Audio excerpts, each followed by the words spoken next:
तुम्हाला माहिती आहे चंद्रावर पहिलं पाऊल कुणी टाकलं? नील आर्मस्ट्रॉंग. खरंच नील आर्मस्ट्रॉंगच चंद्रावर पहिलं पाऊल टाकणार होता का हो? नाही.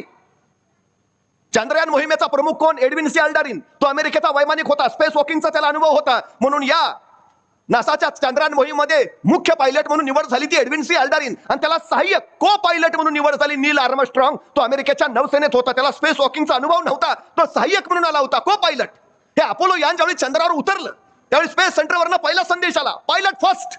आता पायलट फर्स्ट म्हटलं एडविन सी अल्डारिन पुढेच झाला, आणि आता चंद्रावर पाय टाकायचा आहे. पण पाय टाकण्यापूर्वीच त्याच्या मनात गोंधळ सुरू झाला. मी चंद्रावर पाय टाकला आणि चंद्राच्या वातावरणानं मला खेचूनच घेतलं तर? मी चंद्रावर पाय टाकला आणि मी त्या वातावरणात जळूनच गेलो तर? मी चंद्रावर पाय टाकला आणि तिथल्या गुरुत्वाकर्षणाने मी कुठं भरकटलो तर?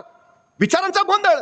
तेवढ्यात स्पेस सेंटरवरनं दुसरा संदेश आला, को पायलट नेक्स्ट. आणि नील आर्मस्ट्रॉंग झपदिशी पुढे झाला आणि कुठलाही विचार न करता त्यांनी चंद्रावर पहिला पाय ठेवला. जगात कीर्तिमान झाला चंद्रावर पहिला पाऊल ठेवणारा माणूस नील आर्मस्ट्रॉंग. प्रत्यक्षात कीर्ती गुणाची होणार होती? एडविन सी अल्डारिनची. बसला विचार करत, काय करू? पटकन निर्णय घ्या. हे बघा, निर्णय चुकला तर काय होईल? अनुभव येईल, आणि बरोबर आला तर यश येईल. म्हणजे आपण तोट्यात कुणी कटूनच नाही ना. मग निर्णय घ्यायला उशीर का करता? आणि एक गोष्ट लक्षात ठेवा, यशस्वी कोण होतात? योग्य निर्णय घेतात ते नव्हे, तर घेतलेला निर्णय योग्यच होता हे जे सिद्ध करतात ते.